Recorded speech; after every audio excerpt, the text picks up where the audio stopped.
찾으신 줄 알고 제가 한 절 여러분들은 한 절 있는 식으로 교대해서 읽도록 하겠습니다. 마태복음 4장 12절부터 17절까지입니다. 예수께서 요한이 잡혔음을 들으시고 갈릴리로 물러가셨다가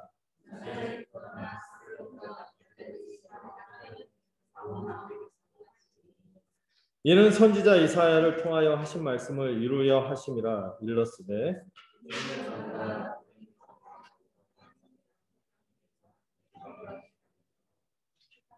흑암에 앉은 백성이 큰 빛을 보았고 사망의 땅과 그늘에 앉은 자들에게 빛이 비추었도다 하였느니라.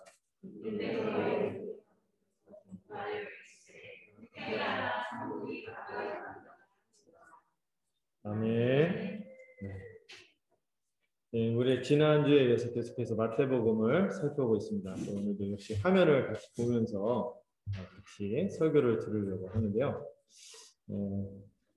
제가 열심히 특심해서 여러분들이 따라올 수 있는 분량만큼 이렇게 만들어 갖고 해야 되는데 한 번에 PDF로 딱 해서 하니까 또 안 쓰시는 분들도 있잖아요. 근데 그 생각하지 않고 한꺼번에 나눠드는데 이제 좀 차근차근 갈 수 있도록 해보겠습니다.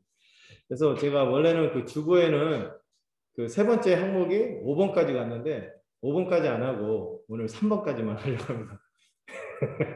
네. 4번, 5번까지 했다가는 이게 안 되겠다 싶더라고요. 그래서 다음 주에 이 17절은 너무 중요해서 다음 주에 같이 다시 한번 또 17절의 내용을 더 자세히 들여다보고 진행하려고 합니다. 자, 오늘 말씀 이제 살피기 전에 이제 복습을 잠깐 해볼까요? 마태복음 1장부터 3장까지는 이 마태복음의 서론이 나와 있어요. 이 서론의 주된 내용은 뭡니까? 메시아에 대한 소개를 하고 있다. 다윗의 후손이고 아브라함의 후손이고 그분은 우리를 죄로부터 구원할 임마누엘의 약속을 이루실 메시아다. 이거를 그 족보에서 또 탄생을 통하여 또 여러 가지 예언이 성취되고 있음을 통하여 우리에게 보여주었습니다. 근데 이 메시아는요, 특이한 것은 어떤 메시아? 영광을 얻는 메시아가 아니라 자기 백성을 위하여 멸시와 고난을 당하는 나사렛 사람이라고 천대를 받는 그런 보기에 매력도 흠모할 풍채도 없는 모습으로 그렇게 우리 가운데 그저 섬기기 위해 오신 메시아라고 소개하는 내용들을 살폈죠. 그리고 이 3장서부터는 이제 예수님을 예비하는 세례요한이 등장했습니다. 세례요한이 나타나서 회개의 세례, 그 백성들의 마음을 다시 그 왕에게, 그 하나님의 자녀들을 그 하나님 아버지에게로 돌이킬 수 있는 그 사역을 했죠. 이 위대한 사역을 하면서 더 위대한 지점은 뭐예요? 세례요한이 새 언약이 이제 성취되고 있다는 거. 이제 옛 시대가 끝나고 새 시대가 이제 돌입해서 들어오고 있다는 것을 예고를 했습니다. 이 새 언약의 핵심적인 내용을 여러분 새 언약 하면 막연할 때가 많은데 제가 그냥 세 가지로 압축해서 기억하면 좋겠다. 그래서 제가 얘기한 게 있죠. 첫 번째 뭐라고요? 구약의 마지막에 새 언약이 올 것이다 했을 때 이루어지는 게 뭐라고요? 누가 오신다? 왕이 오신다. 메시아이신 왕이 오신다. 참된 왕이 오신다. 두 번째는 뭐가 또 온다? 성령이 오시는데 성령이 오시는 건 왕이 통치를 행하는 거잖아요. 그 왕이 통치를 행할 때 누가 어떻게 된다? 백성들이 새롭게 될 것이다. 전에는 실패한 백성인데 이제 실패하지 않는 백성이 될 거다. 그래서 예레미야서, 에스겔서 36장, 예레미야서 31장에 있는 말씀입니다. 우리의 마음을 완전히 뒤집어 놔서 성령으로 말미암아 하나님의 법이 우리 안에 심겨지고 하나님의 법을 지킬 마음도 있고 또 지킬 수 있는 능력도 부어지는 축복의 시대가 열릴 거다. 이게 새 언약의 가장 중요한 지점이죠. 왕이 오시는 것만큼 백성이 살아지는 게 되게 중요한 거예요. 그리고 세 번째 뭐라 했어요? 그렇게 하면서 뭐가 이루어진다? 종말. 종말하면 끝나는 것만 생각하지 말라 그랬죠? 뭐도 있다고요? 새 시대가 시작되는 거예요. 그래서 구약에 보면은 이 종말을 뜻하는 표현이 뭐냐? 여호와의 날. 여호와의 날이 임할 것이다. 주의 날이 임할 것이다. 그러면서 막 무시무시한 내용들이 막 해가 피로 바뀌고 달가 피로 바뀌고 뭐 뒤집어지고 이런 얘기하는데 이거 끝나가는 한 시대가 끝나가는 거. 또 새로운 시대가 시작되는 거를 묘사하는 전형적인 표현이거든요. 그 여호와의 날이 임한다는 거예요. 여호와의 날이 임하면 여러분 우리한테 뭐가 요구가 될까요? 결단이 요구가 돼요. 비용을 계산하고 어디에 속할 것이냐. 왕에게 속하여서 구원을 받을 것이냐 아니면 거절하고 심판을 당할 것이냐. 이 결단이 요구되는 상황. 이게 바로 종말이라는 것이죠. 종말이 지금 진행 중에 있다. 그리고 세례요한이 그거를 이 세 가지 지점을 예고했죠. 임박한 천국, 임박한 심판 앞에서 어떻게 할 거냐. 종말이 임했다. 그리고 성령이 임해지는 시대가 왔다. 그리고 성령을 주시는 왕이 올 것이다. 그 얘기를 한 거예요. 그리고 나서 예수님이 등장했습니다. 예수님이 등장해서 처음 하신 일이 뭐예요? 세례를 받으셨어요. 메시아가 세례를 받는다고? 메시아가 오히려 세례를 줘야 되는 거 아니야? 세례를 받는다는 건 죄를 씻는다는 의미가 있는데 죄 없으신 그분이 세례를 받으신 거예요. 이거는 어떤 의미가 있다고 했어요? 자기 백성과 함께 하심. 그 낮아지시는 모습이 있고 중요한 거는 이 세례를 예수님께서 어떤 의미하고 연결했다고요? 예수님의 사역의 시작이 세례라면 사역의 끝은 뭐였습니까? 십자가였죠. 십자가가 바로 세례를 뜻한다는 것을 나중에 말씀하시거든요. 내가 받는 세례를 너희도 받을 수 있게. 내가 받는 이 십자가 이 고난을 너희도 당할 수 있게. 이런 얘기를 하는데 그 세례를 받았을 때 그래서 주님이 하신 말씀이 되게 중요해요. 모든 의를 이루기 위해서는 내가 이 세례를 받아야 된다. 예수님의 십자가 죽음으로 모든 의가 이루어질 것이기 때문에. 그래서 예수님의 사역은요. 십자가가 핵심이에요. 십자가로 시작해서 십자가로 마치는 것이죠. 이 의를 성취하는 죽음을 죽으실 것을 사역의 첫 번부터 주님은 말씀하신 것이죠. 이 사역 위에 누가 함께 찬동하시면서 기뻐하시면서 확증해 주셨어요? 일단 성령 하나님이 비둘기 모양으로 구원의 소식을 알리는 그 비둘기 모양으로 성령이 임했고 예수님은 물 위에서 올라오시면서 영광에 이 사역을 통하여 부활하심으로 영광의 자리 주가 되실 것을 보여주시고 또 하늘에서 음성이 들렸죠. 아버지의 음성이 이는 내 사랑하는 아들이요 내 기뻐하는 자다. 이렇게 삼위 하나님께서 예수님께서 걸어가시는 이 십자가의 길을 확증해 주신다. 이 길이 의를 이루실 길이다. 모든 일을 성취할 그 길인 것을 이 세례를 통해서 강력하게 보여주시고 그리고 나서 예수님이 지난주에 살펴봤죠. 예수님이 뭘 거치십니까? 네, 순종의 시험을 광야에서 받으시는 장면을 봤어요. 네, 둘째 아담으로서 받은 것인 거죠. 사실 첫째 아담보다 불리했죠. 첫째 아담은 잘 처먹고 이 에덴 동산에서 이렇게 그리고 훼손되지 않은 하나님의 형상으로서 그걸 지킬 수 있었는데 실패했어요. 교만한 마귀의 시험으로 이 시험 순종의 시험을 실패했는데 둘째 아담이신 예수님은 어떻습니까? 광야에서 40일간 금식한 가운데 해서 온전한 사람으로 이루신 값진 승리였죠. 그래서 우리가 그 의를 이 순종의 시험으로 이루시는 의를 우리가 덧입어서 하나님 앞에 온전히 설 수 있는 거예요. 아니면 우리가 하나님 앞에 설 수 없죠. 그리고 또 이 순종의 시험을 어디에서 받으셨어요? 광야에서 받으신 거는요. 이 40일간 받으신 거는 누구를 생각하게 한다? 이스라엘 백성들을 생각한다고 했어요. 그래서 예수님은 지금 또 어떤 면이 있어요? 하나님의 아들이라는 표현은 또 하나님의 나라를 상속받는 상속자라는 의미도 있는데 그래서 구약의 이스라엘 백성을 하나님의 자녀 이렇게 또 표현을 하거든요. 근데 지금 예수님이 참대 하나님의 자녀로서 참대 하나님의 아들로서 다시 말해서 하나님 나라를 상속받을 진정한 이스라엘 참 이스라엘이신지 그 대표로서의 자격을 지금 뭐 받고 있는 거예요? 연단받고 시험 검증하고 있는 그런 자리에 지금 성령께서 이끌어 가신 거죠. 그래서 제가 성령의 시험과 마귀의 시험을 구분해야 된다 말씀드리면 기억나실 거예요. 그런데 이 성령께서 하나님의 백성이 정말 예수님께서 하나님 나라를 백성으로서 자격이 있는가 참된 대표로서 자격이 있는가 첫 번째 시험이 돌로 떡을 만들라는 시험인데 이걸 제가 뭐라고 정의했죠? 생계의 시험이다. 생계라는 표현과 좀 더 좋은 표현을 해야 되는데 제가 어휘가 짧아서 최선이었어요. 뭐죠? 하나님의 백성은 무엇으로 살아가는가? 이 문제거든요. 하나님의 백성은 무엇으로 살아갑니까? 세상의 염려나 두려움에 사로잡혀서 세상의 양식을 추구하고 살아가는 자들이 아니라 하늘의 양식인 말씀으로 또 이미 하나님께서 우리에게 주신 안식을 믿고 하루하루를 살아가는 자들입니다. 내일 일을 염려하면 된다, 안 된다? 안 돼요. 내 모든 생명과 이 생사 모든 것을 누구에게 의탁하는 거예요? 하나님께 의탁하고 염려와 두려움에서 떠나서 하나님이 주신 안식을 믿고 살아가는 것이 하나님의 백성임을 예수님께서 이 시험을 통과하심으로 보여주셨죠. 예.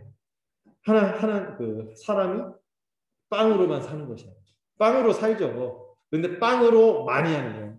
빵으로도 살아요. 우리가 떡으로도 살지만 떡으로만 사는 게 아니에요. 맞죠?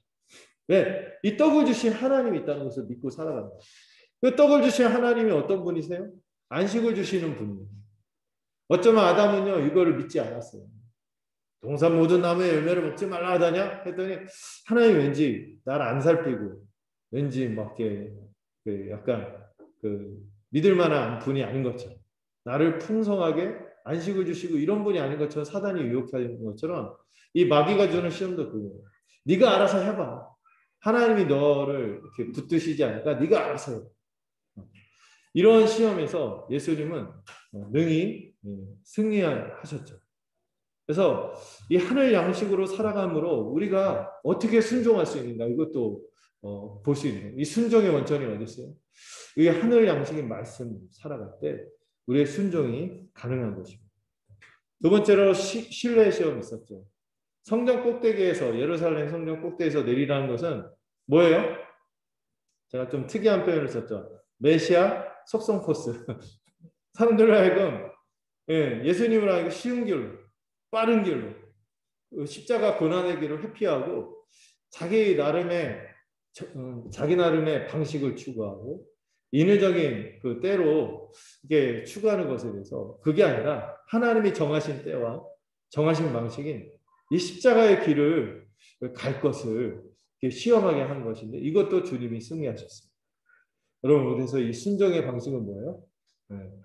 자기를 위해서 그런 것이 아니라 이 주님을 위해 주님의 뜻에 따라 십자가의 길도 피하지 않고 순종의 방식도 주님께서 이 하나님의 백성이 진정한 자격 있는 자로서 통과하신 거죠. 세 번째로 영광의 시험이라고 했습니다. 이 모든 일을 할 때 누구의 영광을 추구할 것인가? 사단이 자기에게 숭배하라는 것은 잠깐의 이 타협과 이걸로서 주님이 그때 사단에게 경배하는 순간 사단은 자기를 경배하게 하는 것이 실제는 뭐를 경배하게 하나요? 우리 스스로를 숭배하도록 하는 거죠. 하나님이 하는 거예요. 예수님도 그런 방식으로 자기 영광을 추구하라고 꼬신 거예요. 그런데 예수님 뭐라고 했습니까? 오직 하나님만 섬길 것이다. 하나님의 영광만을 추구하며 순종할 것. 그리고 진정한 우리의 순종의 목적은 뭐예요? 이게 우리가 겉으로는 막 열심히 하고 뭔가 하는데 우리의 이 동기가 우리의 목적이 굴절될 수 있을 거예요. 자기 영광을 위해서 할 때가 많아요. 그것이 아니라 순전히 주의 영광을 위해서 이 십자가의 길 하나님을 사랑하고 우리를 사랑하기에 자기 목숨을 내어주는 손김의 방식으로 걸어가신 것이죠. 그래서 이 단어를 기억하죠. 생계의 시험, 신뢰의 시험, 이 영광의 시험을 주님께서 진정한 하나님의 백성으로서 하나님의 백성의 대표로서 이 시험을 통과한 것입니다. 이렇게 정리를 해봤고요. 자 이제 오늘 새로운 내용. 자 오늘 보시면은 이 예수님이 이 갈릴리에서 활동하시는 장면이 나오는데 누가 체포된 후? 세례요한이 체포된 후에 갈릴리에서 활동하시는 장면이 나옵니다. 이 세례요한의 활동이 이제 마무리돼가고 있는데요. 이제 세례요한은 어떤 의미가 있는 사람이냐면 구약 시대 마지막 인물이에요. 구약 시대 마지막. 예언약의 마지막 선지자로서 소임을 다하는 그런 인물이 세례요한이죠. 그렇기 때문에 여러분 그 신약 성경을 기록할 때까지만은 또 선지자가 사도 말고도 선지자, 사도 말고도 이 신약 성경을 기록한 분들을 선지자라고 할 수 있죠. 계시를 받은 분이죠. 자 그렇게 해서 계시가 끝났어요. 그 이후로 선지자가 있어요, 없어요? 이제 없어요. 이제 세례요한을 끝으로 구약의 마지막 선지자. 신약 시대도 다 끝났어요. 근데 지금 와서 막 자기가 선지자인 것처럼 하나님의 말씀을 듣는다. 이렇게 표현하는 이런 표현을 막 쓰거든요. 하나님의 음성을 들었나요? 막 이런데 그러면 안 돼요. 계시는 다 주어졌어요. 뭘로? 우리가 갖고 있는 성경으로. 그래서 특히 예수님을 통한 이 모든 것이 다 성취됐잖아요. 그 일을 구약 시대 끝에 감당한 게 누구다? 세례요한이에요. 그래서 예수님이 세례요한을 어떻게 높이 평가했어요?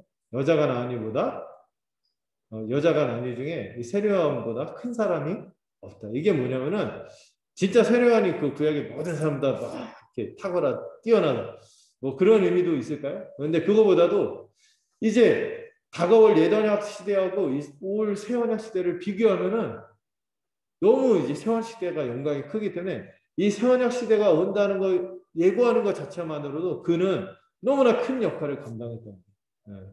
그 얘기를 하는 거죠. 그만큼 여러분 예언약 시대에 비해서 뭐가 더 영광스럽다? 새언약 시대가 영광스럽다는 것이. 그리고 이제 세례 요한을 통하여 이제 예배적인 사역이 이제 다 끝났어요. 끝나가고 있는 것이 이제 4장 이제 묘사 부분인 거죠. 여기에 오늘 본문에 안 나오지만 요한복음에 보면은 예수님의 활동과 세례 요한의 활동이 겹쳐지는 구간이 나옵니다. 이 겹쳐질 때 세례 요한이 뭐라고 하면은 그 유명한 말을 하죠. 그는 흥하여야 했고 나는 새하여야 합니다. 하면서 이 세례 요한을 추정하고 세례 요한을 따랐던 제자들이 슬슬 어디로 가요? 예수님에게로 옮겨갑니다. 근데 세례요한이 그거를 보고 섭섭이가 들지 않죠. 어휴 보라, 보라 세상 죄를 지고 가는 하나님의 어린 양이다. 막 이런 얘기하면서 막 제자들 막 이렇게 도전을 주고 하니까 대표적으로 누가 옮겨가요? 안드레하고 요한이 이제 예수님에게 가는 두 제자가 가는 장면이 나옵니다. 그리고 그러면서 이제 점점 세례요한의 세력이 이제 세례요한의 이제 사역을 마무리되고, 근데 결정적으로 세례요한이 체포돼요. 오늘 본문에 나오죠.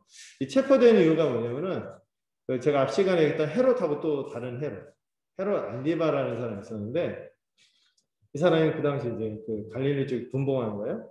이제 유다 쪽인가요? 하여튼 갑자기 헷갈리네. 어쨌든 헤롯 안디바라 왕이 있었는데 이 안디바라 왕이 누구하고 결혼하냐면은 형수가 그 형이 살아있는데 형수가 결혼한 거예요. 형이 죽어서 결혼하면은 뭐 형사치수제 있잖아요. 생계를 위해서 아니면 외로울까 뭐 그럴 수 있는데 형이 버젓이 살아있는데 이혼한 형수하고 이제 헤롯 안디바가 좀 더 힘이 있으니까 결혼을 한 거예요. 둘이. 이걸 가지고 세례 요한이 이 불륜에 대해서 비판을 합니다. 사실 이 세례 요한이 어떤 의미에서 구약의 선지자 역할을 착실히 하는 거죠. 구약 선지자의 역할을 제가 언약의 검사라고 표현한 적이 있었죠. 언약에 따라서 하나님의 뜻에 따라서 합당히 살 것을 얘기하고 또 뭘 얘기하면 어떤 역할을 하면 왕을 견제하는 역할을 했어요. 왕이라면 누구의 뜻에 따라 통치해야 돼요? 지 마음대로 하는 것이 아니에요. 왕도 하나님의 율법에 따라 뜻에 따라서 통치해야 되기 때문에 그 권력인데도 두려워하지 않고 아주 막강한 권력이 있는 사람인데도 두려워하지 않고 그의 잘못을 막 비판합니다. 그것 때문에 헤롯이 함부로 죽일 수는 없어요. 선지자니까. 그래 어떻게 합니까? 그를 구금시킨 거예요. 체포시켜서 갇혀 있는 거죠. 네. 이런 면에서 지금 헤롯은 어떤 사람? 지금 헤롯은 왕으로 있지만 참된 왕이 아니라는 것을 또 보여주죠. 이에 반해서 지금 세례 요한은 누가 진짜 왕이라고 이렇게 지목하는 역할을 하고 있어요. 예수님이야말로 참된 메시아. 이런 맥락 가운데서 세례 요한의 역할이 끝나가고 있습니다. 이제 새언약 시대로 이제 본격적으로 세례 요한이 체포되고 퇴장하면서 이제 본격적으로 이제 예수님 시대가 열린 것이죠. 자, 그리고 예수님의 주된 활동 무대를 우리가 좀 살펴보고자 합니다. 이게 지도가 좀 쬐깐하나요? 네. 죄송합니다. 저도 노안인데. 네.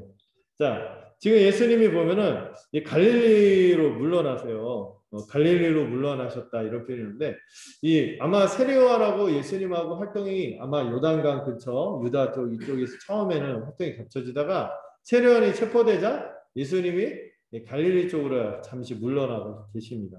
근데 갈릴리로 물러나실 때 어디로 먼저 가셨냐면은 보면은 나사렛을 떠났다는 표현이 나와요. 예수님의 주된 고향이 어디였어요? 나사렛이었죠. 나사렛도 어느 지역이었어요? 그림을 보면은 맨 밑에 스불론이라 글씨 옆에 조그만 글씨 있죠. 그게 나사렛이에요. 나사렛. 이 나사렛 이쪽 지역으로 가셨는데 여기서 처음에 예수님께서 초기에 활동하실 때 이 복음서들 같이 병행해서 보면은 나사렛에서 예수님에 대해서 반응이 어땠어요?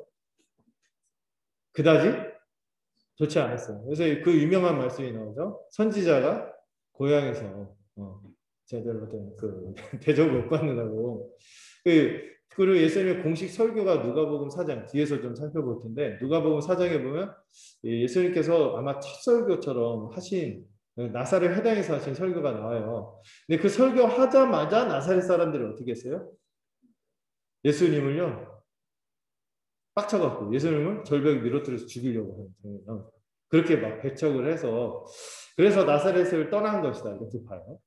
아니면은 처음에는 그 일이 없었는데 그다지 좋지 않으니까 좀 더 예수님을 환영하는 어느 지역 가버나움 갈릴리 위쪽이거든요. 저기 보면은 보시면은 이 고향 나사렛에서 이제 어디로 가시면 좀 더 위쪽으로 이 가버나움 쪽으로 이렇게 갑니다. 그리고 이 가버나움 위에 또 고라신 이 벳세다. 어떤 분은 그렇게 얘기를 하고 복음의 삼각주. 그래서 이쪽이 좀 예수님에 대해서 많이 호의적이었던 지역이었다 이렇게 얘기하는데 꼭 그렇지도 않아요. 뒤에 보면 예수님이 고라신 벳세다 가버나움에 대해서 굉장히 책망을 하시고 안 믿는 모습. 근데 어쨌든 이 지역에서 주로 활동을 하세요. 그리고 여러분들 그 성경에 보면은 이 갈릴리를 바다라고 표현하거나 해변이라고 표현하는데 사실 이게 번역상 한글 번역상이 조금 그런 오류가 좀 있어요. 오류가 있다고 하는 것보다 약간 표현상에 좀 그런 건데 정확하게는 갈릴리는 여기 가운데 있는 그 호수 있죠. 갈릴리는 호수입니다. 또 호숫가라고 번역했는데 해변이라고 오늘 본문에 또 나와 있어요. 호숫가라고 보시면 돼요. 여기서 주로 활동을 하세요. 그런데 주된 예수님의 사역 거점은 어디였냐면 이 갈릴리 중에서도 이 가버나움이었습니다. 이 가버나움에서 특별히 누가 있었죠? 가버나움 출신이 예수님의 초기 제자들이 대부분 가버나움 출신으로 보이고 있어요. 누구냐면은 베드로, 안드레, 야고보, 요한. 특히 예수님이 그 제자들을 부를 때 가장 초기의 부름을 부르시는 그 제자들이 이 지역 사람들이다. 어부들이었고 이 사람들이 이제 가장 주님의 부르심에 대해서 즉각적으로 반응하고 이런 사람들로 나와 있죠. 그래서 이 가버나움을 중심으로 예수님이 활동하셨어요. 근데 왜 굳이 갈릴리인가 이런 생각을 해야겠죠. 근데 이 갈릴리로 가기에 이 마태에서 해석하는 거는 되게 굉장히 중요하잖아요. 예수님이 이 갈릴리 지역에서 활동하는 게 굉장히 중요해요. 물론 갈릴리 지역에서 많은 사람들이 예수님의 이 새로운 메시아 운동에 대해서 사람들이 뭐라 평가하면 갈릴리 사람들이라고 평가하면 갈릴리 이단 막 이런 표현을 썼거든요. 근데 이 갈릴리가 굉장히 예수님에게 호응을 많이 하긴 했어요. 근데 그거보다 더 중요한 맥락이 있다는 거예요. 중요한 의미가 있다. 갈릴리에서 주님이 활동하고 이렇게 거기를 주 무대로 삼으신 게 굉장히 중요한 의미가 있으니 어떤 의미가 있어요? 이사야의 예언을 성취하는 의미가 있다. 이사야의 예언. 여러분 이사야의 예언을 보시면은 특별히 9장 1절, 2절이 지금 성취되고 있는 맥락에서 예수님이 갈릴리에서 활동하기에 여러 가지 상황 때문인 거 이전에 지금 뭐를 성취하는 과정이다? 하나님의 예언, 하나님의 말씀이 성취되고 있는 거다. 그래서 이사야서 9장 1절, 2절을 인용하고 있어요. 한번 읽어볼까요? 9장 1절부터 2절까지. 네. 자, 읽어보겠습니다. 시작!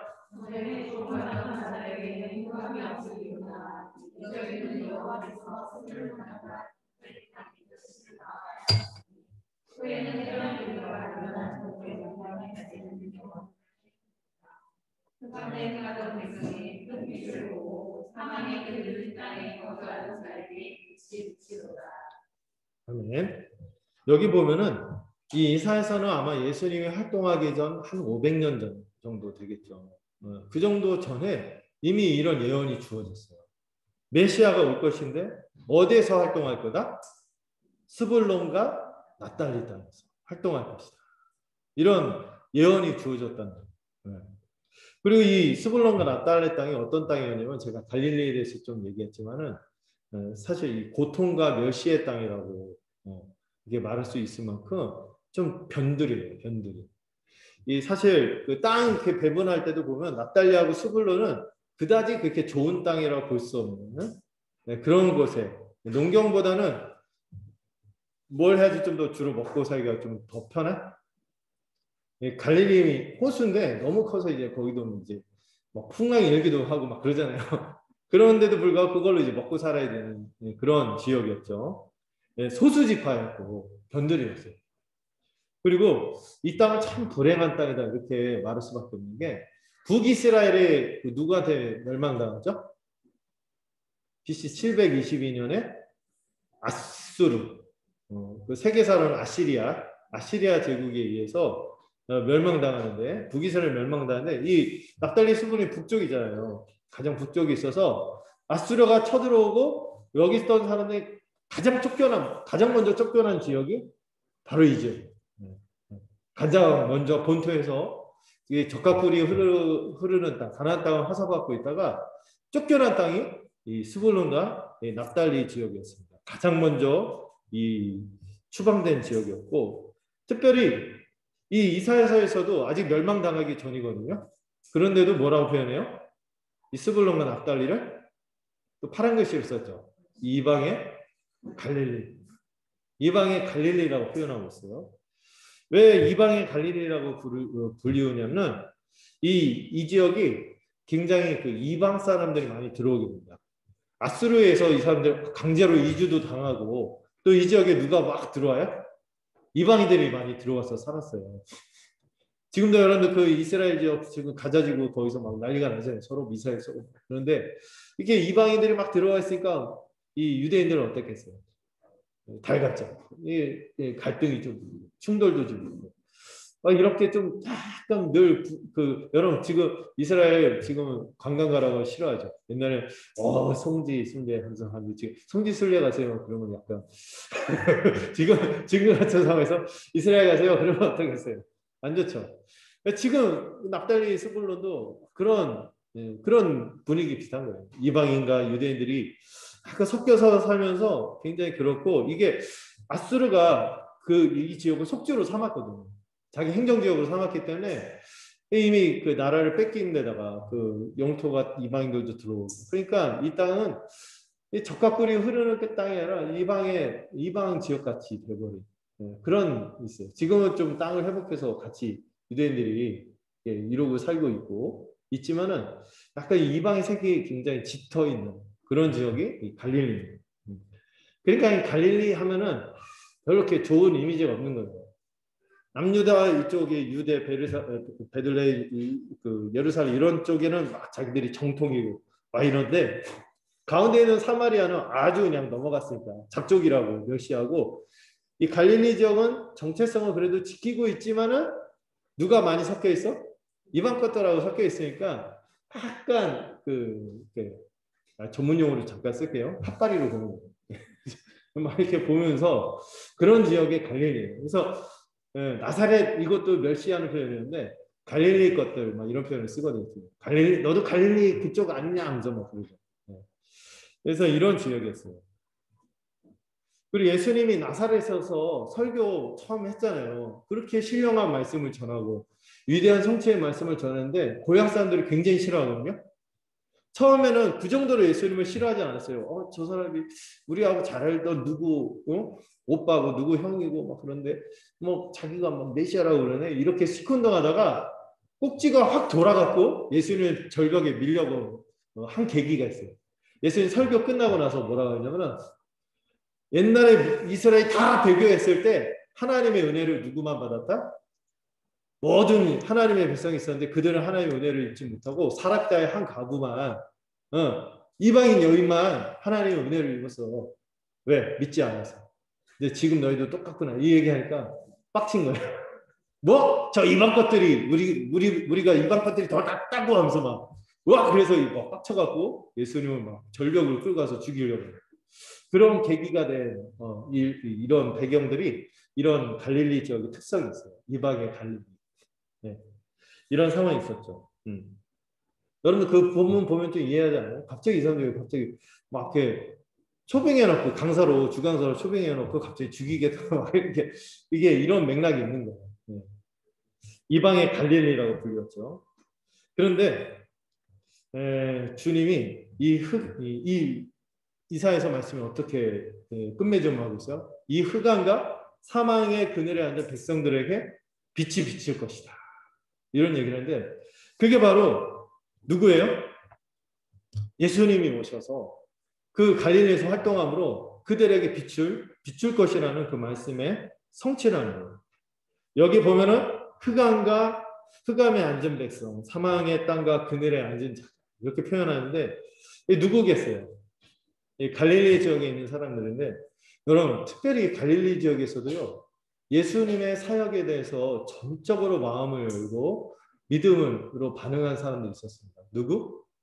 여기 바로 본문에 묘사된 것처럼 흑암에 앉은 것 같은 사람들, 사망의 땅과 그늘에 앉은 것 같은 사람들. 누구? 쇠리, 죄인, 창기 같은 비천한 자들. 이런 비천한 자들이 이 주님이 빛으로 오셨을 때 그 빛을 받아들이고 여기가 살 길이다.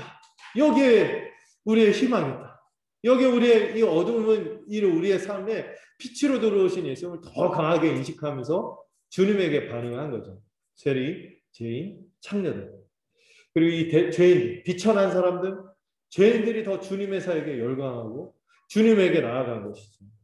실로 이사야서에서 예언한 그대로 된 거예요.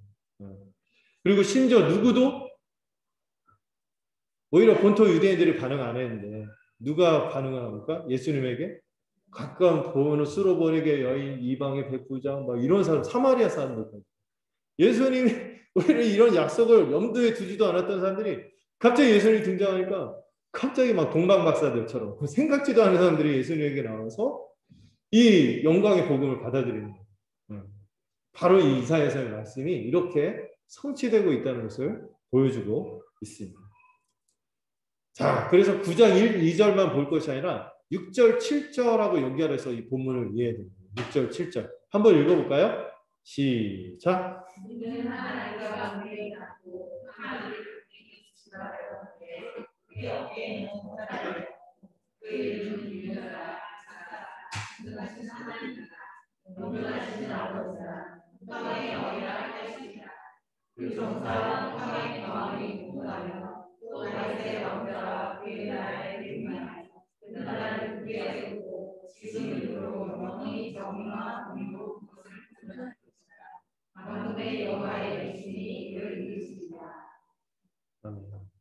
여러분 이 말씀은 이사야서 그 11장하고 또 7장에 있는 임마누엘의 약속하고도 이 본문을 연결해서 봤었어요. 여러분 예수님이 이 흑암과 사망의 그늘에 앉은 백성들, 비천한 자, 죄인, 이방인들에게 빛으로 누가 오셨다? 바로 예수님이 오셨다는 거예요. 한 아기의 모습으로 오셨을 뿐만 아니라 그분은 기묘자여 모사요 참된 메시아로 오셨으며 그분이 세우실 나라는 영원할 것이다. 7절에 다윗의 왕자와 그의 나라에 군림할 것이다. 다시 말해서 정리하자면 무슨 말씀이에요? 이 갈릴리 지역에 누가 와? 하나님의 아들인 메시아가 와서 천국을 세울 거라는 거예요. 다시 이 다윗의 왕국과 같은 다시 이 하나님의 나라 천국을 세울 것이다. 그 활동을 주로 어디에서 이루어질 것이다? 사람들이 전혀 기대하지 않았던 갈릴리라는 지역.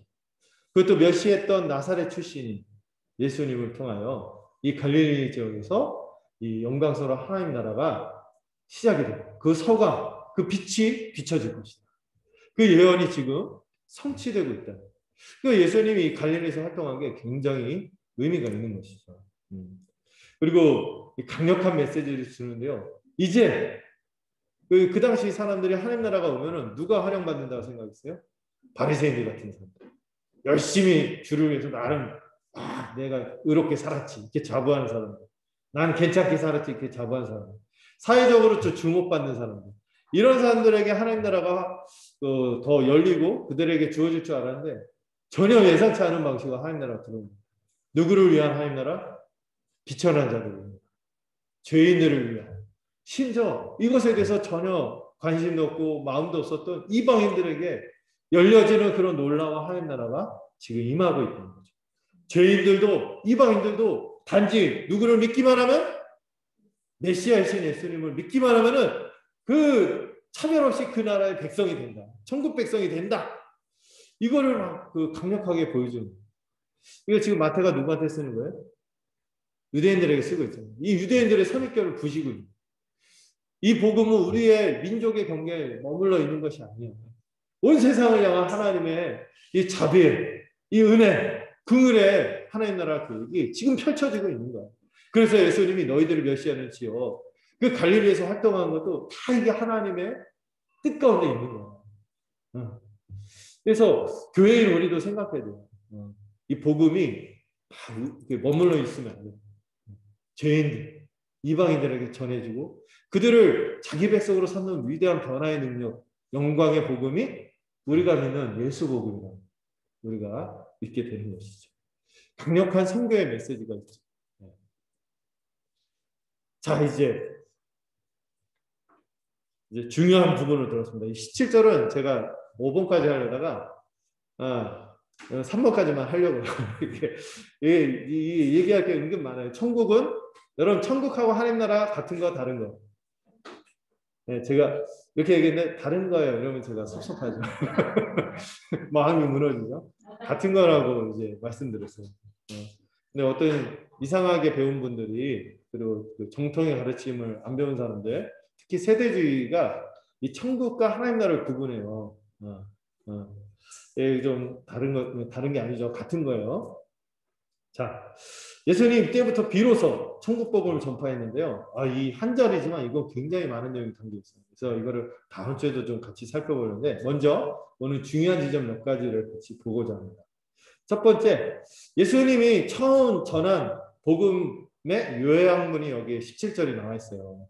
마가복음에도 똑같이 나오고 누가복음에 똑같이 나오는데 네. 핵심은 뭐예요?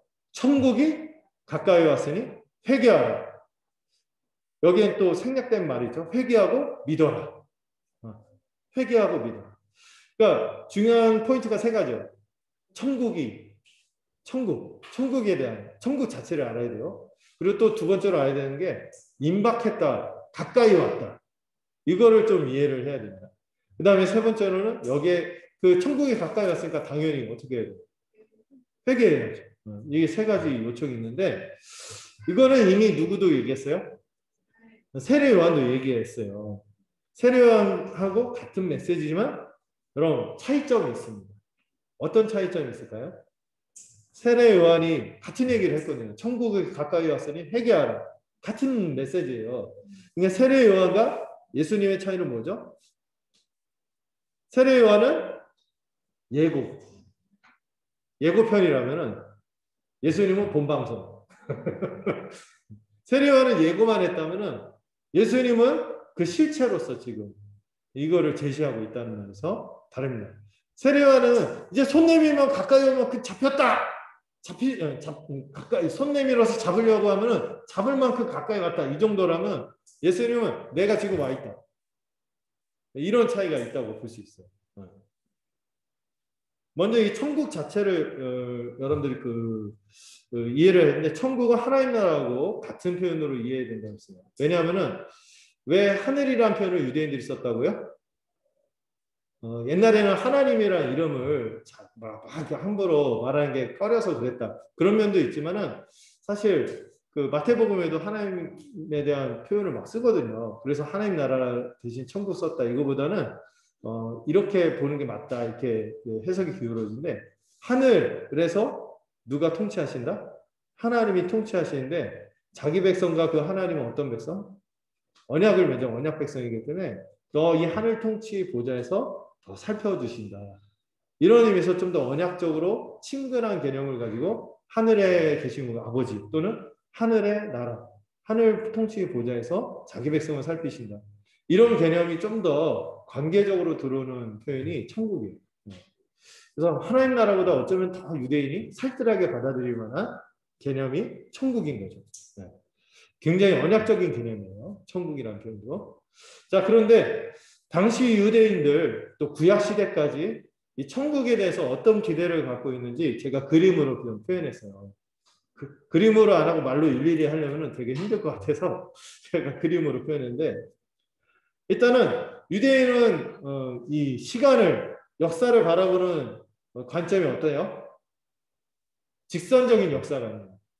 시작이 있고 끝을 향해서 가고 있고. 그런데 이 시작과 끝이 있는데 유대인들의 이 역사에 대한 관점은 뭐가 있어요? 어떤 한 분기점이 있어서 한 시대가 끝나고 새 시대가 시작이 되고, 이 역사는 그 역사의 그 분기점, 종말을 향해서 가고 있다. 그 종말 이전까지는 뭐라고 표현해요? 이 세대, this age, 이 시대라고 표현하는 거예요. 이 시대는 어떤 시대? 아담이 타락한 이후로 누가 지배하는 시대? 사단이 지배하는 시대. 죄와 사망과 사단이 다스리는, 제가 캄캄하게 그랬죠. 사단의 나라라고 이해한 거예요. 그리고 그 시대의 특징은 뭐예요? 의인은 고통을 당하고 악인은 번영하는. 사실 우리가 딱 보면은 역사에서도 사필 규정이라고도 하지만은, 그러나 또 악이 막 득세하는 것도 많이 보게 되죠. 유대인들이 자기 시대를 이 시대, 사단의 나라로 이해했죠. 그런데 뭐가 임하면, 주의 날, 메시아가 오면은 역사가 분기점이 일어나면서 종말이 그때 임하면은 오는 세대가 들어온다. 이거를 내세라고 하죠. 내세. 올내자, 세상세자. 그래서 age to come, 오는 시대가 올 것이다. 그 오는 시대를 하나님의 통치가 마음껏 펼쳐지는 시대라고. 하나님의 통치가 막 적용이 되어지는 세상이 될 거라고. 새로운 세상이 될 거라고. 그거를 그 성경에서 주된 개념, 하나님 나라라고, 천국이라고 표현하는 거예요. 그래서 종말이 시작됐다면 천국이 오면은 종말이 시작이 되는 거예요. 그런데 이 종말이 오기 전에 이 구약 사람들, 유대인들은 어떤 중요한 표시가 있다고 생각했어요. 누가 먼저 온다? 메시아가 오기 전에 엘리야 같은 선지자가 올 거라고 생각했어요. 엘리야 같은 선지자가 올 거라고 생각했기 때문에 세례 요한이 자기가 직접 엘리야라고 하지 않지만은 거의 엘리야의 역할을 다 하고 있거든요. 그러니까 사람들이 지금 우와, 이제 곧 누가 올 거다? 메시아가 올 거라는 이 기대가 찼을 거예요. 그런데 원래 유대인들이 생각한 천국은 어땠어요? 종말은 한 주에 끝나는 거야. 전문용어로 썼죠. 한 번 오면은 그때 구원과 심판이, 이제는 의인들은 다 구원을 받고 악인들은 심판을 당할 거야. 그때 모든 게 다 결판날 거야. 그날이 올 거야. 그날이 올 거야. 하고 역사의 그 종말의 시점을 한 포인트로 이해한 거예요. 그런데요. 예수님께서 이 종말이 왔다, 하나님 나라가 임했다, 가까이 왔다, 이런 얘기했을 때 예수님한테 확 왔다가 사람들이 우욱 떠나요. 확 왔다가 확 떠난다. 왔다가 별거 아니네 하고 떠난다. 왜 그래요? 유대인들은 한 방에 뭔가 이루어질 걸 기대했잖아요. 그때 구원이 되고, 그 세례와는 막 석방해주고, 양심있어 석방, 막 그리고 막 세상 뒤집어 놓고 이런 게 바로 이루어지는데 안 일어나. 맨날 예수님 뭐 하고 있어? 병자만 고치고 있고, 가끔 죽은 사람들 살리는 놀라운 일도 하지만 맨날 그분이 뭐 병사 모아갖고 세상을 뒤집고 뭐 똑똑한 사람들 모으고 그런 게 아니라 맨날 그 주변에 이상한 똘마니들만 데리고 다니고, 맨날 그것도 머리도 안 좋아, 가문도 안 좋고, 막 딱 좀 이렇게 말 섞으면 함께하기 싫다 이런 사람들, 그 분노 조절 장애 이런 애들 데리고 다니고 소망이 없어 보이는 거예요. 그러니까 많은 사람들이 막 떠나는 거야. 막 떠나고 하는데, 근데 예수님께서 지금 하는 나라가 그럼에도 불구하고 가까이 와 있고 지금 임재하고 있다고 가르치고 있는 거예요. 여러분 이게 좀 해결이 돼야겠죠. 자, 그래서 이 가까이 왔다라는 단어 자체가요, 앵기켄이라는 단어인데 이게 현재 완료 동사라고 제가 전에 설명했죠. 여러분 왔긴 왔는데 완전히 온 건 아니야. 오긴 왔는데 완전히 온 건 아니야. 이 묘한 단어예요. 묘한 단어. 그래서 이 예수님의 이 표현은 하나님 나라가 지금 어떻게 임재하고 있다? 역동적으로 임재하고 있다. 역동적으로. 역동적으로. 역동적으로 임재한다는 건 뭐예요? 여러분 그럼 있죠. 사랑은 움직이는 거야. 하나님 나라가 막 움직이는 거예요. 다이나믹하게 역사하는 거예요. 그냥 고정적으로 한 번에 딱 임해갖고 딱 끝장내고 끝나는 것이 아니라 굉장히 역동적으로 예수님의 활동과 또 사람들의 어떤 믿음의 반응에 따라서 그 하나님 나라가 임하기도 하고 그 역사가 나타나기도 하고 어떤 곳에서는 그 예수님을 배척하고 거부하고 이런 현상도 일어나요. 이런 식으로 역동적으로 임재하고 있다는 거예요. 그래서 이 앵기켄이라는 단어가 바로 예수님의 그 천국 활동에 대해서 아주 적절하게 묘사하는 표현이다. 그래서 이거를 아주 유명한 표현으로 이미와 아직이라는 표현으로 설명합니다. 이미 하나님 나라가 임했어요. 예수님이 처음 오심으로 하나님 나라가 들어와 있는 거예요. 왜? 하나님 나라에서 가장 고대에서는 하나님 나라에서 제일 중요한 게 누구? 왕이죠. 왕이 오면 하나님 나라가 있는 거예요. 또 왕이 그 권능을 갖고 있잖아요. 권능을 실력 행사를 막 하잖아요. 병자를 고치고 죽은 자를 살리고 귀신을 쫓아내고 또 그분이 죄를 사하면 그 사람들이 갑자기 헷가닥이 사람이 바뀌네. 그리고 새로운 세상을 막 공동체로 들어가서 막 경험하고 거기서 환대를 받고 같이 잔치를 누리고 많은 일들이 막 벌어지는 거예요. 새로운 세상이 펼쳐지는. 어떤 사람들에게? 믿음을 갖고 나오는 사람. 하나님 나라가 임재하는 왕의 오심으로 그리고 이 모든 회복이 일어나는 근거, 가장 중요한 근거는 뭐예요? 장차 이 왕이 십자가에서 죽으심으로 거두시는 그 승리, 그 공로로 하나님 나라의 모든 역사가 나타날 것을 보여주는 거죠. 이 가까이 와 있는 거예요. 지금 임재해 있는 거예요. 그래서 하나님 나라가 지금 있어요. 오는 세대, 의와 생명이 지배하는 시대가 지금 들어와 있는 겁니다. 그런데 아직 뭐가 안 끝났어? 이 세대하고 오는 세대가 다른 말로 이 세상 나라와 하나님 나라가 같이 겹쳐져 있는 그런 시대인 거죠. 그래서 이거를 이 이미와 아직의 긴장이다 이런 표현을 써요. 긴장. 오는 세상과 이 세상이 같이 공존하고 있어요. 그런데 중요한 건 뭐예요? 이 시대는 이미 시작이 돼서 완성을 향해서 가고 있고 이 시대가 아니라 오는 세대는 이미 들어와서 하나님 나라는 들어와서 완성을 향해서 가고 있고 이 세상 나라는 어떻게 돼가고 있다? 망해가고 있다는 거예요. 끝나가고 있다는 거예요. 끝을 향해서 가는 거죠. 밑에 까만 선 있죠. 뒤에 이 세상 사단의 나라는 끝을 향해서 가는 거예요. 그리고 하나님 나라는 같이 공존하고 있는 거죠. 이 사이에 이미와 아직 사이가 있는 거예요. 아직 하나님 나라 완성되지 않았고 아직 이 세상은 아직 안 끝났어요. 그러나 여러분들 이 D-Day와 V-Day 사이에 껴있지만은 지금 전쟁의 판도는 누가 이기고 있어요? 누가 이겨요? 하나님 나라가 이기고 있어요. 그래서 가장 유명한 설명이 그 노르망디 상륙작전 2차 세계대전 전세를 뒤집잖아요. 그 전쟁 있고 나서는 전쟁을 돌이킬 수가 없었죠. 국내 전쟁으로는 뭘 얘기하냐 인천 상륙작전 그거 하고 나서는 전세가 완전히 뒤집어져서 이길 수밖에 없었잖아요. 네.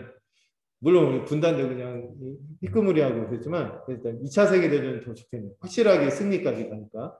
그 사이의 기간이 바로 지금의 기간이라고 이해하는 거예요.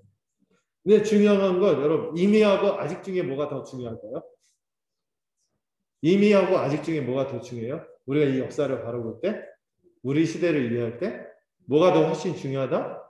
이미가 중요해요. 예수님이 오셨어요. 아직 안 이루어진 건 뭐밖에 없어? 재림밖에 없고 모든 게 다 이루어졌고 그리고 십자가의 승리가 지금 모든 사람에게 부어지고 있어요. 그리고 결정적으로 여기 쓰진 않았지만 뭐가 임했어요? 그 왕의 통치를 드러낼 성령의 강력한 능력이 이 땅 가운데 들어와 있잖아요. 그러면 지금은 어떤 세상? 종말의 세상. 종말이 시작됐고 새 언약이 성취됐고 놀라운 영광의 시대로 우리 시대를 긍정적으로 맨날 그 죄와 싸움을 지을 수밖에 없고 세상은 너무 강해 보이고 우리는 너무 무력하고 이러지 말고 믿음으로 뭘 봐야 돼요? 하나님 나라가 이미 임했어요. 왕이 모든 부활하시고 승천하시고 우리에게 성령을 부어주시고 이 십자가의 승리가 변함없이 우리에게 부어질 것을 믿고 살아가는 시대가 지금 우리의 시대다. 이렇게 이해하는 거죠. 그러면 또 질문이 생길 수 있어요. 그럼 진작에 구약의 선지자들이 얘기할 때 이 여호와의 날 종말이 임하는 것을 한 큐에 임하는 것이 아니라 초림과 재림으로 따로 임하는 것처럼 처음부터 설명을 하지 왜 이렇게 한 번에 임하는 것처럼 이렇게 말하냐 이거죠. 보면은 그 선지서나 이런 데 보면은 이 종말을 표현할 때 한 번에 이루는 것처럼 여호와의 날이 임하면은 구원이 의인의 완전한 구원, 그 악인들에 대한 완전한 심판이 이루어질 거다. 이게 막 얘기를 하거든요. 근데 그게요. 이게 보는 시점이 달라서 그런 거예요. 구약의 선지자들이 볼 때는 제가 망원경 그림을 그렸죠. 여기서 볼 때 제가 한번 설명했는데 위치가 다르다고 그러더라고요. 마이산과 지리산. 마이산보다 더 큰 지리산 뒤에 있으면은 우리가 호성동에서 볼 때 뭐야? 마이산이 이렇게 보이고 위치는 달라요. 이렇게 겹쳐지지 않는데 그게 나란히 있다고 생각하면 이렇게 보면은 뒤에 지리산이 이렇게 있는데 여기서 볼 때는 어떻게 보여요? 이렇게 하나로 겹쳐져 보여서 이 사이에 뭐가 있는지 모르는 거예요. 뭐가 일어날지 모르는 거예요. 그냥 다만 요것도 보이고 요것도 보이는 면만 얘기하는 거죠. 같이. 그래서 선지자들이 하나님 나라가 임한다 할 때 한 번에 다 일어나는 것처럼 이해하고 말한 거예요. 이 지금 그림을 잘 표현했나요? 네. 이 초림과 재림이 중첩되어져서 보여져서 이 중첩된 시간으로 보기 때문에 단번에 일어나는 것처럼 설명했지만 계시가 발전이 되고 예수님이 오면서 드러났죠. 역동적으로 하나님 나라가 한 번에 임하는 것이 아니라 역동적으로 임하고 있다. 이미와 아직. 그리고 이 부분에서는 더 설명을 많이 해야 돼요. 왜 이미 임했음에도 불구하고 아직 임하지 않은 형태로 하나님 나라가 임했는지는 다음 주에 좀 더 살펴보고 중요한 건 지금 이미 하나님 나라가 약속대로 이루어졌다. 자, 그거를 이제 설명하는 것이 나사렛 해당에서 예수님이 누가복음에서 설교, 처음에 했던 설교의 흔적이 누가복음 4장에 나오거든요. 여기 내용을 좀 살펴봐야 될 것 같습니다. 한번 같이 읽어볼까요? 누가복음 4장 16절부터 21절까지. 좀 글씨가 작아서 마음에 걸리긴 한데 보이시죠? 그래도 읽어보겠습니다. 시작. 예수께서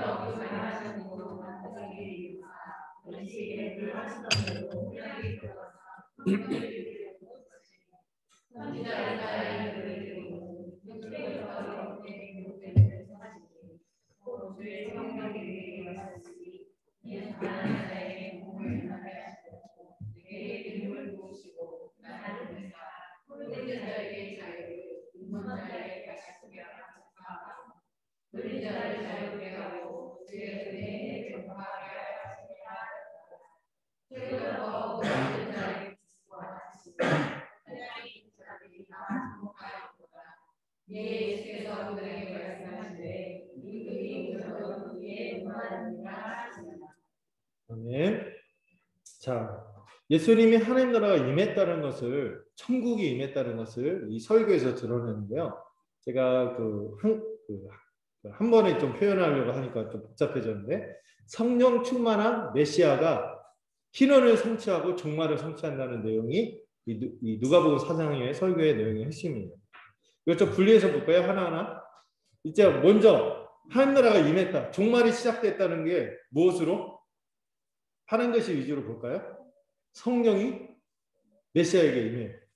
그 성령이 메시아가 성령이 임해서 이 성령 충만하게 사역을 펼치시는데 이 성령 충만한 사역이 어떻게 드러나요?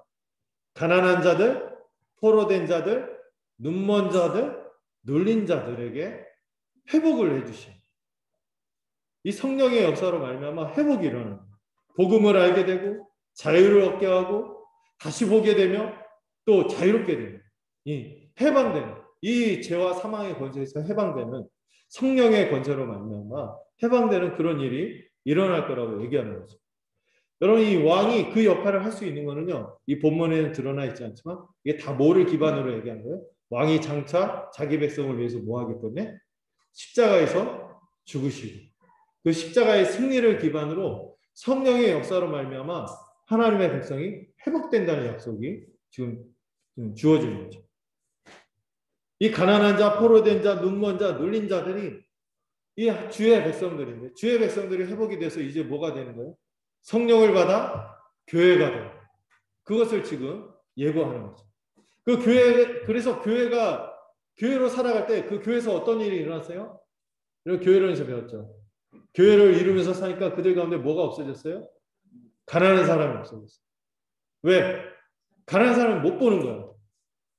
왜? 그들이 자기 것을 자기 것이라 하지 않아. 왜?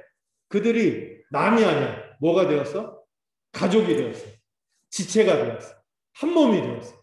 그러니까 내버려둘 수 없는 거예요. 뭐 제도적으로 하려고 한 게 아니라 성령이 임해서 그들의 속사람이 확 바뀐 거예요. 주님 안에서 한 몸이 되고 한 세 사람이 되고 그 같이 더불어가는 새로운 세상을 그들이 받아들이고 그런 새로운 생명으로 존재하니 그들 가운데 가난한 사람이 있으면은 남의 일이지 뭐 이럴 수 있어요? 안 되는 거예요. 어떻게든 개입해서 도와주고 함께하고 마음을 같이 하고 같이 기뻐하고 슬퍼하고 어깨를 등을 같이 마주대고 살아가는 그런 공동체, 희년의 공동체, 은혜의 해가 선포된다 했잖아요.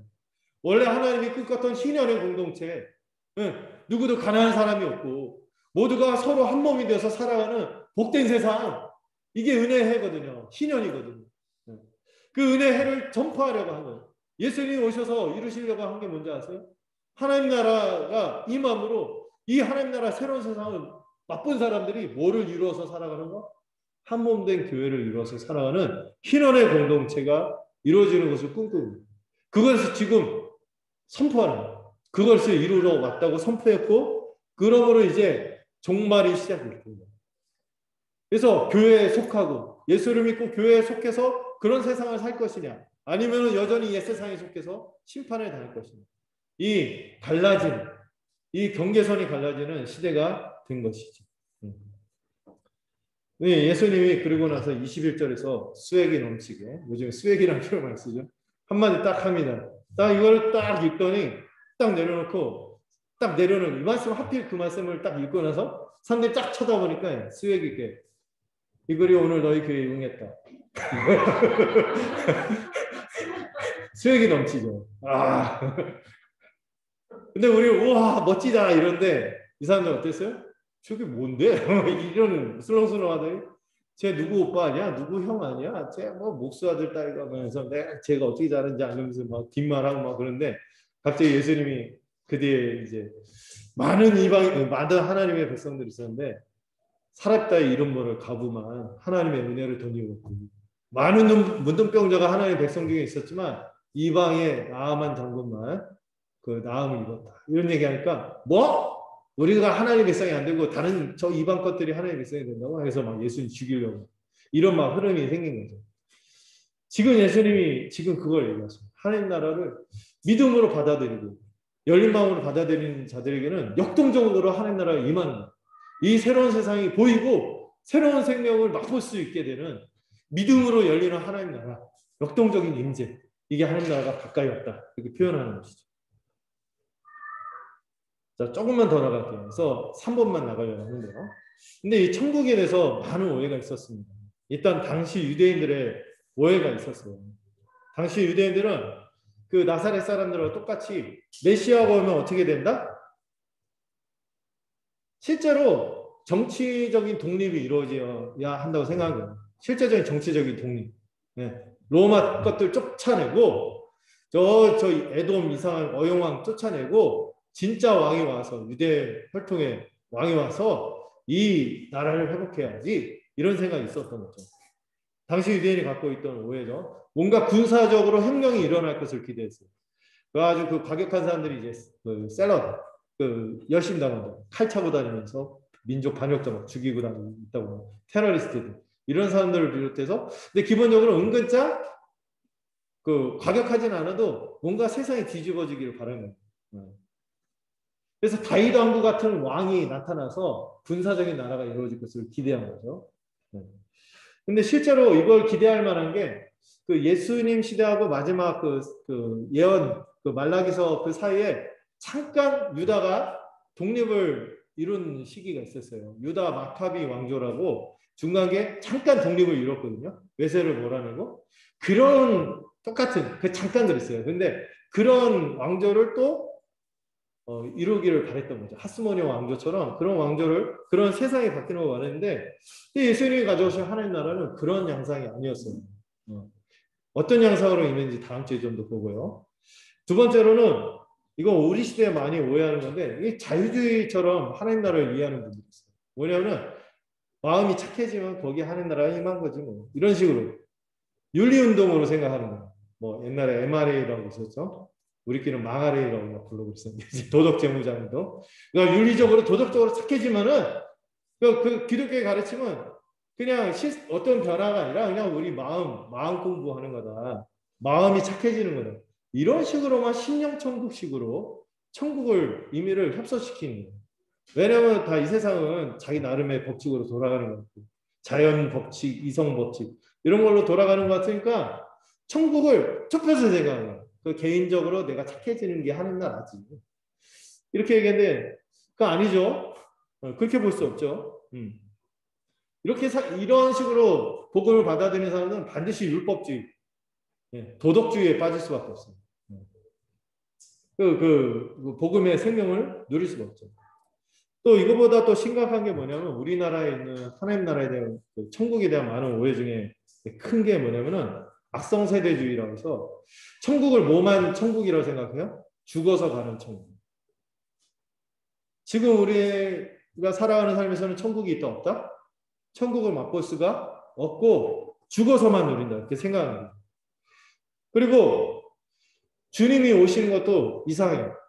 주님이 오셔서 이 세상을 회복하는 게 아니라 주님이 우리를 끌고 공중 어디로 데려가야 돼요. 휴거. 지금 우리가 살아가는 삶과 이 세상에 대해서 하나님 관심이 없고 그냥 우리만 중공청소기처럼 이렇게 확 빨아들여 죄송해요. 휴거를 너무 비하해서 하는데 이게 그 괜찮은 애들만 뽑아갖고 다른 세상으로 데려가는 거 이해하는 거죠. 그리고 맨날 재림만 강조하지 뭐를 자꾸 생각하잖아요. 예수님이 십자가로 이루신 승리.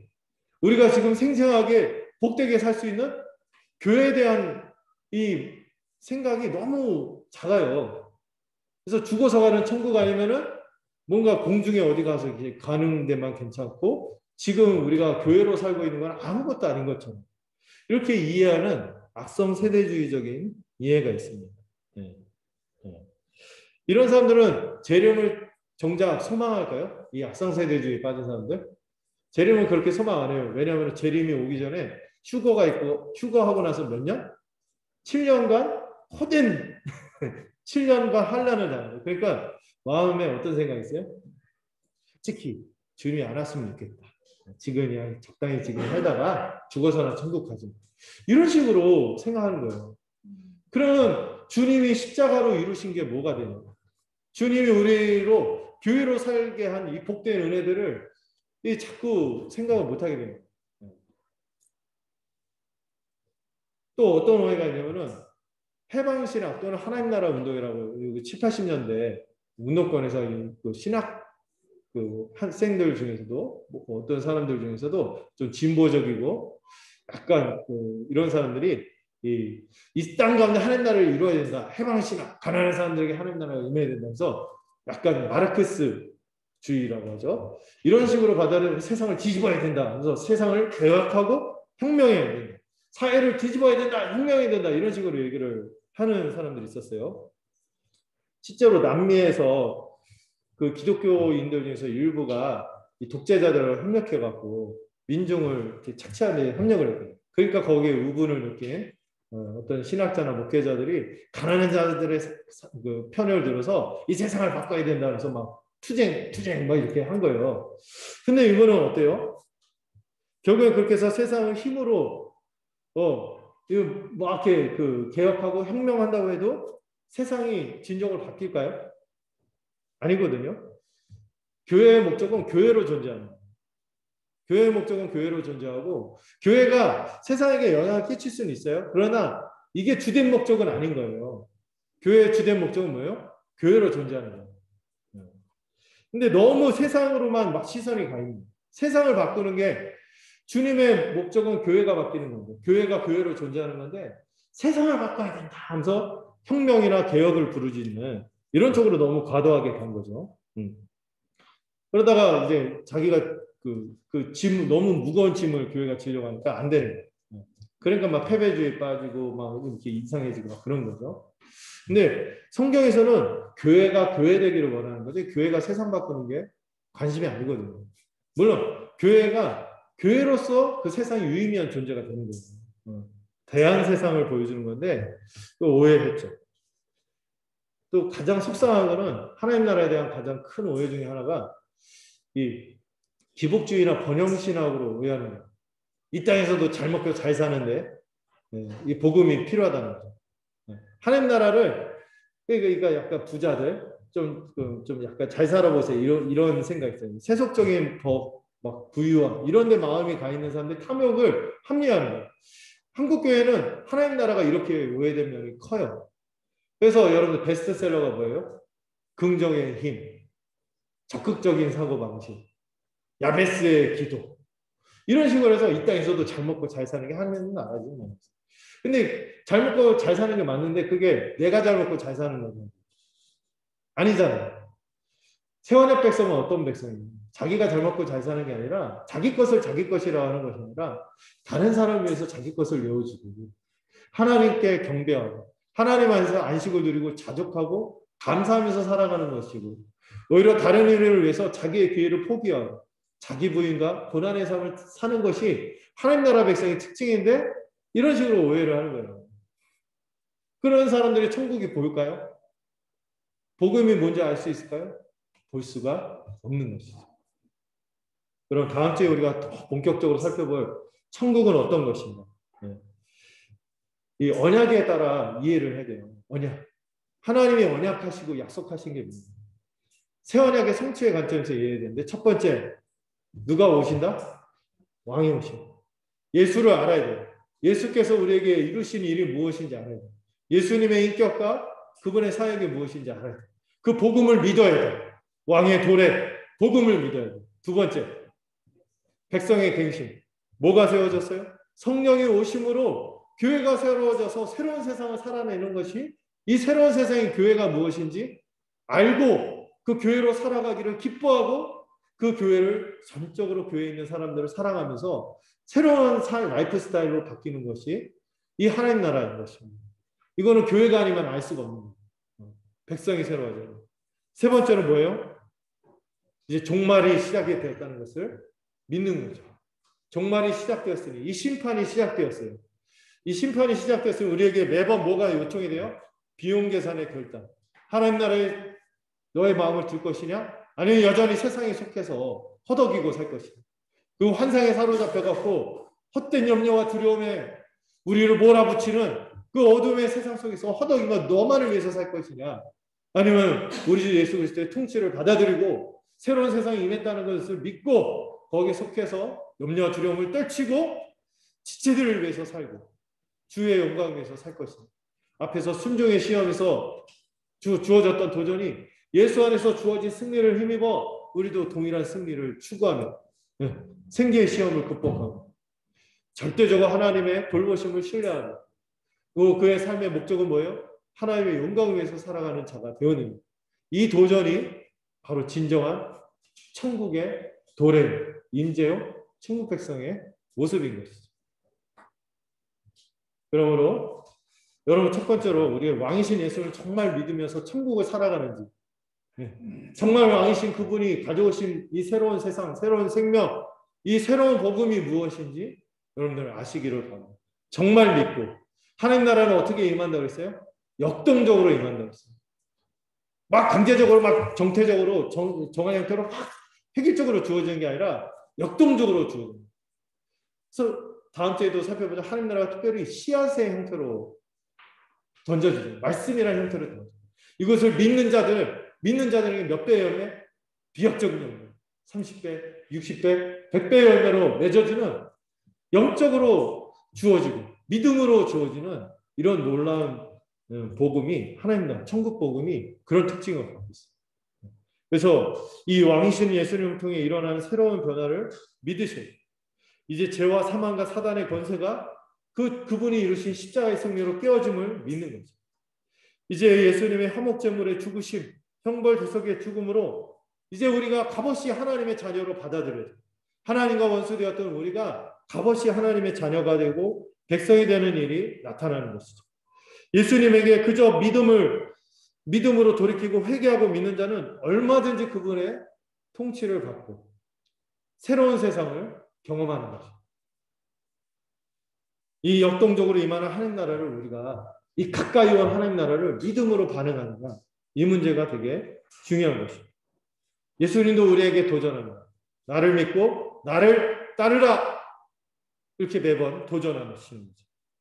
그 믿고 따르는 자들에게 뭐가 보여요? 천국이 보입니다. 천국 백성이 되고 천국이 무엇인지 알게 되는 거죠. 이제 새 시대가 임했어요. 이제 더 이상 우리는 흑암과 사망의 권세 아래 매이지 않게 되었다는 것을 믿으셔야 해요. 회개와 믿음이 우리에게 여전히 요청되고 있습니다. 이전의 삶에서 비용을 계산하고 결단하고 돌이켜야 되는 거죠. 많은 사람들이 예수의 복음을 거절했거든요. 역동적으로 임했음에도 불구하고 뭐 때문에 거절했어요? 어떤 이들은 예수가 꼭 필요해? 내가 괜찮게 살면 되지 뭐. 자기 위에 빠져서 예수님을 거절한 사람도 있고, 내가 왜 죄인이야? 내가 왜 은혜가 필요해? 나도 나름 열심히 사는. 이런 사람들은 예수 복음을 거절했고요. 또 누가 거절했어요?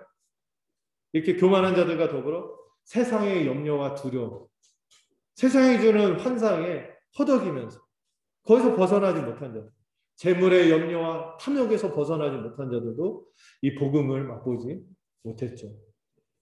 그런 헤매고 있는 우리들에게 주님은 지금도 말씀하세요. 나를 따르라, 나를 따르라, 결단하라, 나를 따르라, 이렇게 말씀하시고, 거기에 부응하는 자들은 뭐가 되는 거예요? 성령을 받아 교회가 돼요. 바로 성령을 받아 교회가 되는 사람들의 내용이 다음 주에 이제 나오게 되겠죠. 이 성령을 통해 마음이 새로워진 자들은 이제 더 이상 불순종하는 굳은 마음이 아니라 부드러운 마음이 되어서 기쁨으로 순종하는 백성이 됩니다. 세 번성이 부어지고 하나님의 마음이 마구 부어져서 우리의 심령이 특별히 하나님의 사랑이 십자가를 통해서 마구 부어져서 그 사랑에 반응하는 자들. 이전에는 우리가 사랑에 무능한 자들이었습니다. 근데 이제는 사랑에 능한 자들이 됩니다. 하나님의 사랑이 부어졌기 때문이죠. 우리의 일상은 여전히 어렵고 고단하고 다양한 사연들이 있죠. 만만치 않은 사연들이 있죠. 그렇지만은 우리가 교회가 되었을 때 하나님의 우리 마음에 부어주신 사랑으로 만나면 우리가 성도들을 살필 때 성도들이 우리를 또 살펴주고 이 성도의 교제 가운데서 어디서도 얻을 수 없는 힘과 위로를 얻고 살아가는 것이죠. 자기 사랑에만 능하고 다른 일을 살피는 데는 무능한 이 세상에서 우리는 늘 모자라고 결핍하고 전쟁 같은 일상을 치르고 경쟁해야 되고 뭐 이런 가운데서 지쳐서 상처받으면서 살아가는데, 그런데 우리는 여기서 뭘 누리는 겁니까? 새로운 세상을 누리는 거예요.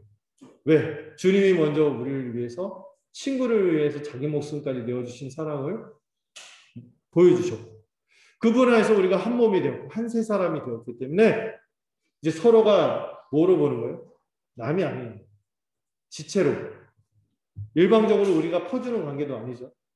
정말 서로 사랑함으로 북돋으면서 살아가는 그런 성령을 받은 새로운 하나님의 백성 공동체가 된 것이죠. 그러므로 우리는 계속해서 이 종말의 소망을 품고 이것이 완성될 것을 바라보면서 주님이 다시 오실 때까지 매 순간 우리에게 뭐가 요구돼요? 결단이 요구돼요. 매 순간의 결정과 결단을 통하여 우리 자신이 하나님의 백성으로서 형성되어 가는 거죠. 여러분, 매번의 우리의 삶은 결정과 결단의 연속입니다. 그것들이 하나하나 켜켜이 쌓여서 우리가 됩니다. 그 순간순간마다 주님께서 하신 말씀을 기억하셔야 돼요. 어떤 말씀하셨죠? 이미 종말이 임했어. 이미 구원과 심판이 엇갈려 있어. 이런 세상에서 주님이 우리에게 엄하게 말씀하시고 있어요. 쟁기를 들고 뒤돌아보는 자는 내 나라에 합당하지 않다. 그래서 우리가 이 세상을 봤다면 돌이켜야 돼요. 비용 계산하고 무엇이 가치가 있는지 마음에 정하시고 어딘가에 분명히 속해야 되는 것이죠. 옛 시대, 옛 세상은 끝났어요. 이제 새 시대 세상이 이 시작이 돼서 완성을 향해서 가고 있습니다.